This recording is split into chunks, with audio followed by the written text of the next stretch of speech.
澳門街頭警匪追逐真實上演，原來係醉駕，司機堅稱唔係故意㗎，但係警察就堅稱佢違法，究竟邊個先係道理？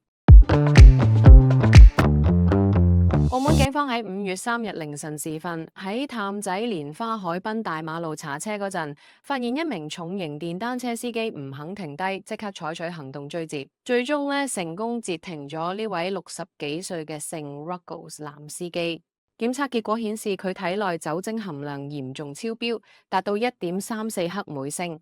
司機承認早前喺黑沙海灘聚餐飲過酒，係醉駕，但就極力否認有違令嘅意圖。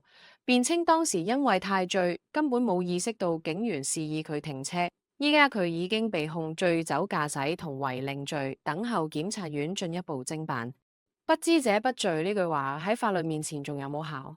特別係牽涉到公共安全嘅醉駕問題，你認為法律對呢類情況係咪應該更加嚴厲？作為市民，你對呢單新聞有咩睇法？留言話俾我知啦。